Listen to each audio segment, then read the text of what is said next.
నమ్మిన వారికి కొంగు బంగారం పిలిస్తే పలికే అమ్మగా నమ్ముతున్న భక్తులు కళ్యాణదుర్గం పట్టణానికి గర్వకారణం అక్కమ్మగార్ల కొండ వైభవం. నేడు అక్కమ్మగార్ల జాతర మహోత్సవం.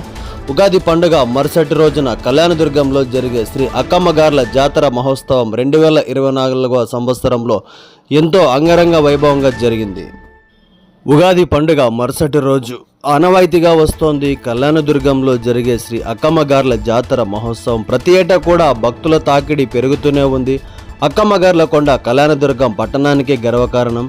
ఎక్కడో దూరం నుంచి కొండ ఆకృతి చూస్తే అది కళ్యాణదుర్గం అక్కమ్మగార్ల కొండ అనే గుర్తుపట్టేంతగా ప్రసిద్ధిగాంచింది శ్రీ అక్కమ్మగార్ల కొండ కళ్యాణదుర్గం. ఉగాది పండుగ తర్వాత జరిగే శ్రీ అక్కమ్మగార్ల జాతర మహోత్సవం 2024 సంవత్సరంలో కూడా కళ్యాణదుర్గంలో జరిగే అక్కమ్మగార్ల జాతర మహోత్సవం ఎంతో కన్నుల పండుగగా భక్తుల కోరికలు తీర్చే కొంగు బంగారంగా పిలువబడే అక్కమ్మగార్లకు బోనాలు ఎత్తి పానకాల కడవలతో భక్తులు మొక్కులు తీర్చుకుంటూ అమ్మవారికి మొక్కులు తీర్చుకుంటున్నారు. అక్కమ్మగార్ల కొండపైన ఒక దొనలాంటి ప్రదేశం వద్ద నీరు ఎప్పుడు అలానే ఉంటాయని, కొండ ఎక్కిన భక్తులు అక్కడ నీటితో తలపై కూడా వేసుకుంటే తమ కోరికలు తీరుతారని కూడా భక్తులు ప్రగాఢ విశ్వాసంగా చెప్తారు. అక్కమ్మగార కొండ ఎక్కిన భక్తులు ప్రతి ఒక్కరూ కూడా ఈ దొనలాంటి ప్రదేశం వద్దకు వెళ్ళి భక్తులు అక్కడ గంగమ్మ పూజ చేసుకొని తమ కోరికలు తీర్చే కొంగు బంగారంగా కొలిచే అక్కమ్మగార్లకు అక్కడ ప్రత్యేక పూజలు చేస్తూ ఉంటారు. కళ్యాణదుర్గం శ్రీ అక్కమ్మగార్ల జాతర మహోత్సవం 2024వ సంవత్సరం కూడా భక్తులు పెద్ద ఎత్తున అక్కమ్మగార్ల కొండ వద్దకు విచ్చేశారు. భక్తులకు ఎలాంటి ఇబ్బందులు కలగకుండా శ్రీ అక్కమ్మగార్ల దేవస్థానం కమిటీ పెద్ద ఎత్తున భక్తుల కోసం అక్కడ ఏర్పాట్లు చేసింది.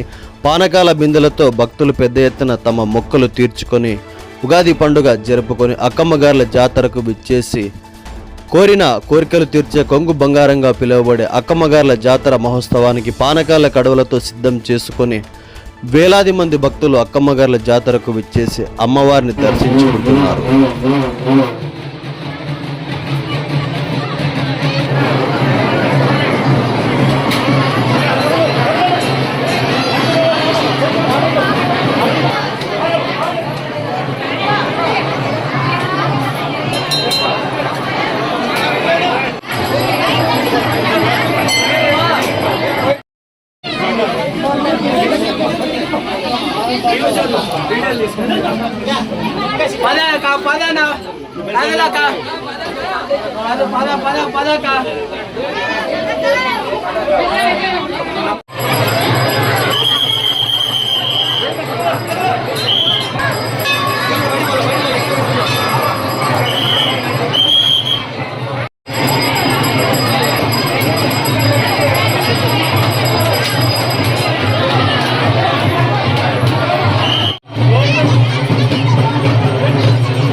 అక్కమ్మగార్ల గుడి వద్ద రేకుల షెడ్డు నిర్మించేందుకు దాతలు ఎవరైనా ఉంటే తమకు తోచిన విధంగా సామాగ్రి కానీ దాతల సహాయం కానీ ఇవ్వవలసిందిగా ఆలయ కమిటీ చైర్మన్ రాము యాదవ్ ఈ సందర్భంగా ప్రజానీకాన్ని మరియు భక్తులను కోరారు.